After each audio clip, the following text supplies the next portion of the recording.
예, 시청자 여러분 한 주 동안 잘 지내셨죠? 신율입니다. 이해랍니다. 예, 날씨도 굉장히 추워지는 데다가 요새 우리 마음도 좀 더 추워지는 일이 있었습니다. 그죠? 그렇죠. 엑스포 유치, 부산 엑스포 유치에 저희가 실패를 했습니다. 물론 우리가 살다 보면 넘어질 때도 있죠.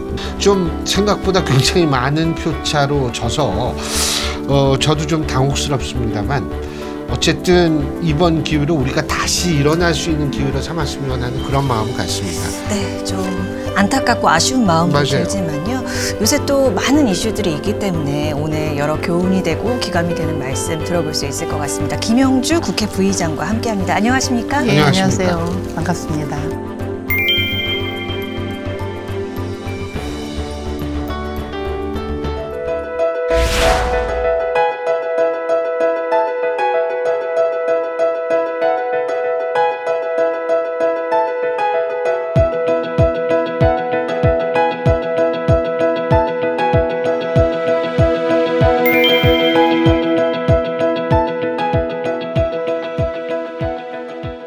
사실 1차를 2차 투표까지 가고 안 가고 떠나가지고 좀 생각보다 표차가 너무 많이 벌어져서 좀 안타까운 게 정부에서도 물론 유치를 반드시 할 수 있다라고 확신을 가졌던 것은 아니라고 생각을 하지만 근데 2차는 다 갈 거라고 생각을 했는데 너무 표차가 벌어져서 아마 정부도 굉장히 좀 당혹스러울 것 같다는 생각은 분명히 듭니다. 제가 선출직을 좀 많이 했잖아요. 그럼요. 예전에 금융노조 있을 때도 출마를 했고 그러면 대의원이 어느 정도의 확신은 주고 A, B, C로 나눕니다. A는 나의 확신을 받고 B는 노력 여하에 따라서 그리고 C는 버리는데 저는 국제적으로 우리 대통령께서도 확신을 받은 그런 게 있기 때문에 우리 국민들과 한 목소리를 낼 수 있었다 이렇게 했는데 좀 국제적으로 약간의 사기성 우리 선출직으로 보면 당했다 그런 느낌이 있었습니다. 그래서 빨리 극복해야죠. 그렇죠. 네. 또 실패를 딛고 또 좋은 어떠한 성과가 있기를 또 바라보는 마음으로 제가 오늘 여쭤볼 것들이 좀 많은데 우리 부의장님께서 두루 살피시는 것들이 많은데요. 간첩법 요거를 먼저 질문을 드리고 싶어요. 21대 국회에서는 사실상 좀 간첩법, 그러니까 형법 98조죠. 개정이 좀 어려워진 것 같습니다. 아직 내년 5월 29일까지 21대 국회가 있으니까 어렵다고 볼 수는 없고요. 이 부분은 여야가 다 동의를 하고 있습니다. 이 간첩법을 제가 이제 대표 발의한 것도 지금 간첩법을 전 세계에서 적국이라고 표현을 해서 적용하는 나라가 없고 우리나라만 돼 있습니다. 간첩법의 적국이면 우리나라 적국은 북한만 되기 때문에 우리나라의 간첩 행위를 한 우방이나 그런 나라도 다른 나라를 처벌할 수가 없기 때문에 그 간첩법을 뭐라 그럴까 적국이라는 거에서 확대를 시키자 그런 의미에서 제가 발의를 한 것입니다. 기술 유출되더라도 중국 지금은 기술 유출하면 개인정보법이라든가 그 관련된 법에서 처벌을 할 수 있는데 대표적인 게 얼마 전에 중국 공안이 중국 집을 좀 위장해갖고 비밀 경찰서로 비밀 경찰서를 했는데 그걸 처벌할 법이 없습니다. 왜냐하면은 현재 군사기밀보호법 위반도 아니고 안 되고 그렇죠. 산업기밀보호법 위반도 안 되고 만약에 간첩 국가보안법도 안 되죠 해당이. 국가보안법은 국가보안법에 한데 이건 안 되죠. 안 되죠. 국가보안법은 우리 북한에만 적용을 하게 돼 있기 때문에 그래서 우방이든 우리나라랑 외교를 안 맺은 나라든 다 적용시키기 위해서는 이 간첩죄가 확대를 해야 된다 이런 생각을 합니다. 근데 지금 이게 소위에서 통과가 안 되는 이유는 보완을 하자는 입장입니까? 왜 그렇습니까? 법원 행정처에서요. 우방, 준우방 우방, 준우방은 사실 외교적 용어죠. 법적 용어는 아니거든요. 당연하죠. 저기 교수님 생각을 해보세요. 교수님이 친한 친구, 굉장히 친한 친구예요. 그 사람이 교수님한테 죄를 졌는데 그 사람 처벌 안 합니까? 해야 되죠. 우방이라도 우리나라 국가기밀이라든가 우리 국민한테 해를 줬으면 처벌을 해야 되거든요. 지금 그런 법이 없는 겁니다. 근데 법원 행정처는 뭐라 그러는 거죠? 그러니까 적국, 예. 또 준적국 표현을 하면 그리고 우리 우방을 나눠서 우방은 적용하지 말자는 그런 의견을 내고 있는 거죠. 그건 좀 그렇죠. 네. 왜냐하면 미국에서도 제가 기억하기로는 우리나라 교포가 간첩죄로 복역을 했다 풀려난 적도 있고 이렇거든요. 지금도 중국이나 우리나라랑 그 수교를 맺은 나라에서 우리가 기술 탈취했다든가 아니면 그들이 볼 때는 간첩죄라고 하는 그런 걸로 해서 무기징역까지도 받거든요. 근데 우리나라가 적국이라고 표현하는 건 잘못된 거죠. 간첩죄예요. 그러면 처벌수위 차등 적용하는 것도 네. 말이 안 되는 부분이니까 그렇죠. 그거는 이제 그 우선은 법 자체도 만들지 않았기 때문에 형법에 처벌할 수는 있습니다. 그러나 이번에 대표적인 게 그 중국께서 네. 그 비밀 경찰을 했는데도 처벌할 근거가 없다는 거 제가 그걸 생각을 했습니다. 그거 아주 중요한 부분이세요. 네네. 이게 세계 정세가 계속 복잡해지는데 사실 뭐 적국이라는 개념만 딱 가지고 얘기를 한다면 굉장히 그거는 좀 구멍이 숭숭숭숭 뚫릴 수밖에 없죠. 네, 그렇습니다. 그렇군요. 우리나라 같은 경우는 삼성전자 뭐 이런 쪽 반도체 패권 경쟁이 너무 심해지고 그거는 산업기술보호법에 이제 처벌을 할 수 있다. 정부에서는 그런데 그것보다 더 심각한 게 특히 이번에 중국에서 우성 발사를 해갖고 거기서 뭐 미국 백악관도 보고 있다 이렇게 나오잖아요. 그럴 만큼 대한민국이나 전 세계가 정말 보안이 중요해지고 근거법을 만들어서 처벌을 해야 되는데 오히려 그런 걸 못 따라가고 있는 거죠. 어쨌든 부의장님 보실 때는 통과는 될 것이다 이렇게 생각을 하시는 거죠. 제가 볼 때 거기에 큰 이견이 있기는 힘들어요. 지금 누가 봐도 정말 정보 시대입니다. 그리고 기술 탈취는 물론 그 근거법이 있지만 대한민국의 기밀이라든가 이런 게 나갔을 때 처벌을 해야 되는데 이런 법을 정부 법원 행정처에서 반대를 한다고 이거를 통과 못 시키는 건 안 되고요. 여야 국회에서는 이게 무르익었으니까 더 노력하겠습니다. 그럼요. 그거는 반드시 필요한 법인 것 같고. 근데 이제 국회 요새 이 문제가 되는 게 예산안을 위해서라도 민주당의 입장에서 볼 땐 국회를 열어야 된다는데 국민의힘은 이동관 방통위원장 탄핵, 검사 두 사람의 탄핵 이것 때문에 열자 이거 가지고 지금 갈등이 많은 것 같아요. 그거는요. 어떻게 보면 여야가 경직돼 있어서 그런 부분도 있는데 지금 국회가 9월부터 100일 동안은 정말 한시도 쉴 수 있는 시간이 안 됩니다. 예산도 해야 되고 그 밀려있던 법도 해야 되고 지금 국민들 경제도 많이 어렵습니다. 그래서 사실은 상시국회를 열자 이런 얘기가 나와 있는데 100일 동안은 국회가 열려 있는 겁니다. 본회의만 지금 열리지 않는 건데 그런데 전에 30일 하고 지난 11월 23일, 11월 30, 12월 1일은 국회의장께서 본회의를 하겠다고 여야가 합의한 그런 상황입니다. 그런데 23일은 그냥 일상적으로 법사위에서 놓은 법안 처리를 하기 위한 본회의였는데 법안 처리를 못하게 하기 위해서 법사위에서 법사위를 안 열었습니다. 그래서 안건을 없애버린 거죠. 그래서 국회의장께서 그날 굉장히 화가 나갖고 그러면은 대한민국의 국회가 법사위원장이 법을 하나도 안 만드는 국회는 수독되는 거냐. 그래서 30일하고 1일 날은 하겠다. 그런 얘기를 했고 지금 헌법재판관 국회 본회의에서 동의를 받아야 됩니다.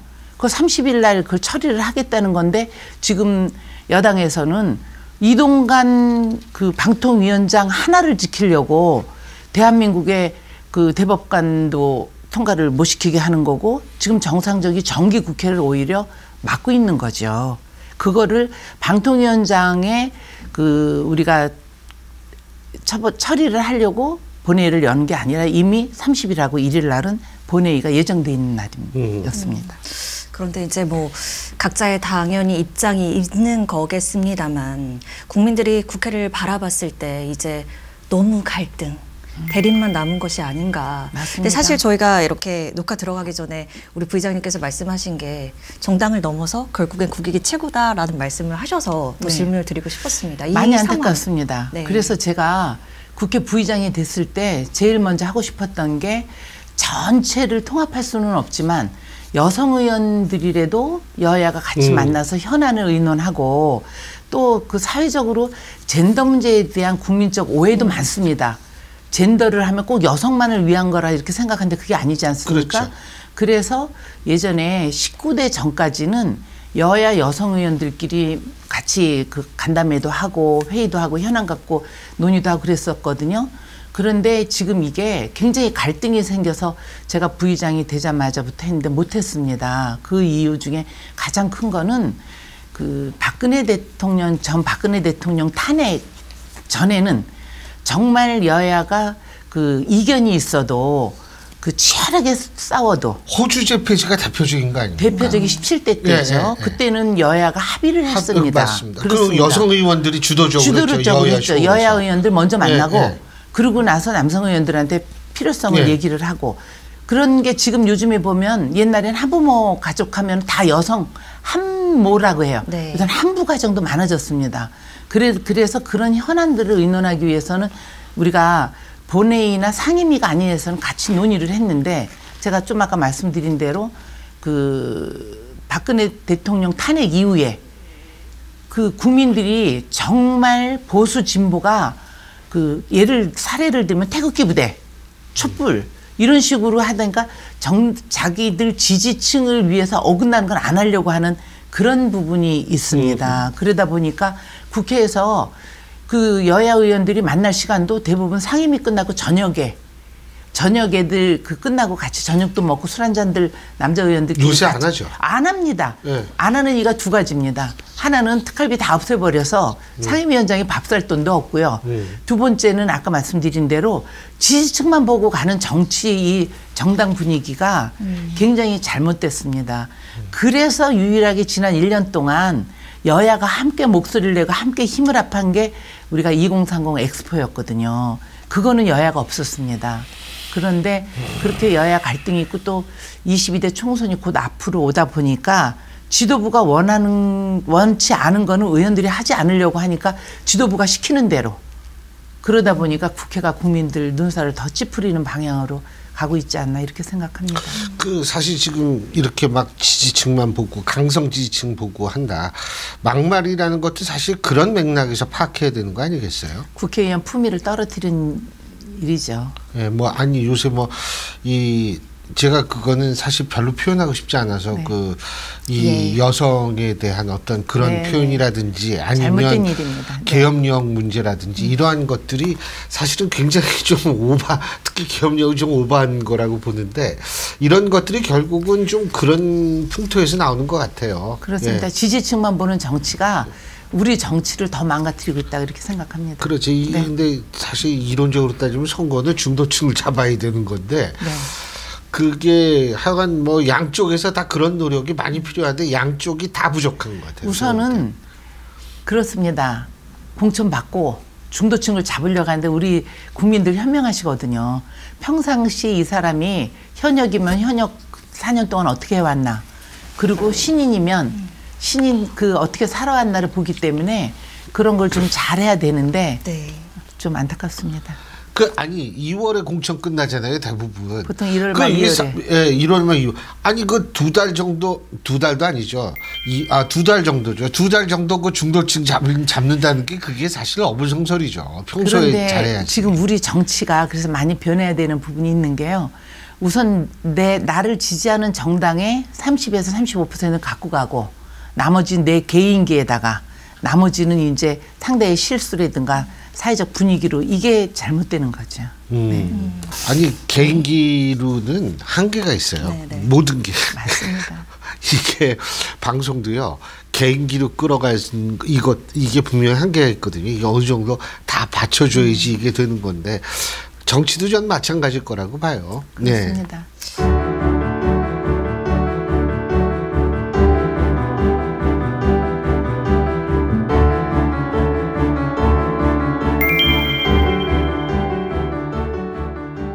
정치개혁, 부의장님께서 생각하시는 정치개혁 방안.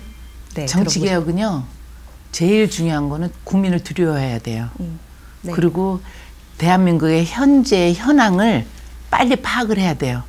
지금 나 개인은 스타가 되고 싶고 나 개인은 그 국회에서 존재감을 받아서 다음에 출마하고 그런 거를 갖고 가고 싶지만 정치를 하는 이유가 국민의 삶의 질을 높이고 대한민국을 위상을 높이는 여러 가지 그 정치의 목적이 그런 거 아니겠습니까? 네. 그래서 저는 모든 정치는 작게는 자기를 뽑아준 지역구의 국민들을 생각해야 되지만 크게는 대한민국을 위해서 해야 됩니다. 대한민국 위상이 떨어지고 경제가 나빠지고 대한민국이 후진국으로 쳐지면 그 국회가 무슨 의미가 있겠습니까? 네. 근데 이동관 그 방통위원장 문제 다시 한 번만 여쭤보는데 그거 민주당이 단독으로 아마 통과시킬 모양이에요. 탄핵소추안. 그죠? 30일. 근데 저기 부기장님이 보실 때 사실 민주당이 좀 지나치게 탄핵을 좀 자주 언급하거나 이 추진하는 것 아닌가 이런 얘기 있는데 어떻게 보십니까? 저는 그걸 선벽이라고 생각합니다. 왜냐하면 대통령께서 지금 취임하신 지 1년 6개월 됐는데 여당 많이들 만나셨어요. 야당 대표 한 번도 안 만나셨고 원내도 이렇게 소통을 안 하다 보니까 일방적으로 가시잖아요. 대통령이 거부권 행사 막 하시고 일방적으로 가시는데 또 야당에서 할 수 있는 거는 다수당의 국회법에 따라서 하는 거 그런 겁니다. 이동관 방통위원장에 대한 이번에 탄핵 같은 경우도 이동관 방통위원장의 임명 과정에서도 국회 동의 못 받았고 그리고 이동관 그 방통위원장이 되자마자 KBS, MBC 등 공영방송에 대해서 너무 그 법적인 문제도 있습니다. 방통위원회 그런 부분은 법적인 문제는 제가 여기서 말씀드리고 싶지 않고요. 법에 대한 문제를 많이 발견했고 또 대한민국의 언론 방송을 공포 분위기로 만들어간다 이런 부분이 있는데 그걸 그냥 카드라 하면 국회에서 탄핵 못하죠. 근데 실정법을 몇 가지 어긴 게 있기 때문에 몇 번 방통위원 임명해라. 예를 들면 지금은 사퇴했지만 최민희 방통위원장도 대통령이 몇 달 동안 임명을 안 네. 임명을 안 시키셨습니다. 이런 등등등이 있기 때문에 여러 가지 그런 문제가 있다. 소통이 안 되기 때문에 그 야당이 갖고 있는 건 대통령도 안 만나죠. 국회에서 할 수 있는 거는 다수당에서 법적 절차를 가는 거죠. 그러니까 소통을 한다면 사안이 이렇게 커지지 않을 텐데 소통이 안 되기 때문에 그렇습니다. 사안이 더 커진 측면이 있다. 이 말씀이시죠. 저는요. 네. 대통령의 파트너가 저는 여당이 당정회의를 하지만 야당의 의견을 들어서 지금 다수당입니다. 그럼 대통령이 꼭 필요한 건 야당을 설득을 해야 되고 야당에서 얘기하는 건 세 가지가 있다. 그럼 한 가지는 이거는 괜찮은 거면 내가 수용을 할 테니까 당신들이 이거는 그런 협상을 할 수 있는 그런 관계가 전혀 안 되니까 그 민주당도 민주당대로 법적으로 갖고 있으면 카드를 쓸 수밖에 없는 거고 대통령께서는 계속해서 대통령의 권한만 행사하시니까 이런 거부권이라든지 이런 네, 말씀하시는 거예요. 맞습니다. 노란봉투법이나 방송 3법도 거부권 행사할 것 같아요. 12월 2일 전까지 해야 될 거예요. 네, 2주간에 하셔야 되는데 해외 많이 나갔다 오셔서 처리를 못 하신 걸로 알고 있습니다. 노조 관계도 오랫동안 하셨는데 네. 어떻게 보세요? 저는 그 처음에 노란봉투법을 국회에서 이제 의원들의 노란봉투법을 명칭을 그렇게 해서 정거에 대해서 좀 반대를 했습니다. 이게 노동조합법 2조, 3조다. 그럼 2조는 어떤 거고 3조는 어떤 거다. 국민들한테 알리고 국민들 동의도 좀 받고 언론에서도 편안하게 해야 되는데 노란봉투법 그러면 어떤 상징성 굉장히 이런 부분인데 노란봉투법 사실 2조 굉장히 중요합니다. 노란봉투법 2조가 노란봉투라는 용어가 나온 게 우리 쌍용차 해고 사건이 대한민국을 근간은 힘들지 않았습니까? 그래갖고 쌍용에 대한 그 재판에서 노조가 졌습니다. 그러니까 그 손배소를 다 물어야 되는데 그 시민들이 노란 봉투에다 성금을 걷어서 노동조합에 갖다 줬습니다. 그러니까 노동조합이 국민들께서 이 노란 봉투에 우리를 응원하고 있구나 하니까 노조는 이 노란봉투법이 되는 게 우리가 그 제대로 된 그것도 정상적인 불법 파업이면 모르는데 정상적인 파업은 그거는 해서는 안 된다 이렇게 하는 건데 거기에 어떤 게 들어있느냐 노동조합법 2조를 보면은요 지금 오늘도 SPC 그게 많이 뉴스에도 나오고 있는데 노동조합을 와해하려고 그러든가 아니면 본사가 그 하청 노동자들을 전부 다 지도 감독을 하는데 가운데 허수아비 같은 회사를 놓고 예. 실질적으로는 본사가 다 지시합니다. 교육까지 다 시키는데. 근데 현행법에는 그 노동조합법 2조에 보면은 그 하청 회사의 직원이 교섭권이 없기 때문에 본청의 책임 여부를 물을 수가 없기 때문에 형법이라든가 뭐 현행법 여러 가지로 이제 하고 있습니다. 그래서 노동조합법 2조에는 하청회사하고 본청하고 이 교섭권을 만들어주기 위한 그런 게 개정에 들어가 있는 겁니다. 그리고 그 노동조합법 3조에 보면 지금 현행의 그 노조위원장이 합법적인 절차를 밟아서 그 조합원들 투표를 다 거쳐서 쟁의 기간도 그거를 다 해서 파업에 들어가도 그 규물 파괴도 할 수도 있고 뭐 여러 가지가 일어나지 않습니까? 그런 그 돈을 손배소를 노조위원장이나 지도부한테 밀립니다. 그러면 한 달, 뭐 보름, 뭐 이렇게 그 하면은 작게는 몇 억에서 수천억까지 나오거든요. 그거를 그 노동쟁의에 불법쟁의에 참여한 조합원들한테 골고루 n분의 1로 나눠서 다 벌금을 물게 해라. 그러면 함부로 조합에 그 파업에도 동참을 못 합니다. 그래서 이걸 뜯어보면 이게 노란봉투법이 그게 뭐 경제를 크게 좌우하고 기업을 압박하고 이런 게 아닌데 그래서 저는 노란봉투법이라고 하지 말고 노동조합법 2조 3조를 얘기하자 이렇게 얘기를 했던 겁니다. 근데 대통령께서는 사측이 본청이나 본사가 그 하청에서 그 교섭권을 하는 거에 대한 그거를 인정을 안 하실 거라 이렇게 생각을 합니다. 네. 그 민주당 문제 딱 하나만 여쭤볼게요. 지금 뭐 이낙연 전 대표도 뭐 어제 발언하고 이랬는데 그 분열의 조짐이 어디까지 갈 거라고 보십니까? 그거는 정치는요. 내일 있는 날도 내일 일어나는 날도 오늘까지 모릅니다. 맞아요. 우리나라 정치 특히 그렇죠. 네, 뭐 그 뉴스에 보면 다 카드라는 게 막상 더 예. 많고 그리고 막상 만나보면 아직까지 본인들이 정말 민주당 이대로 가서는 어렵다 하는 생각 때문에 있지 예. 그렇지 않습니다. 우리 또 부의장님이 생활 정치 네. 이렇게 말씀을 많이 하시더라고요. 네. 또 서적 내신다고 들었어요. 네.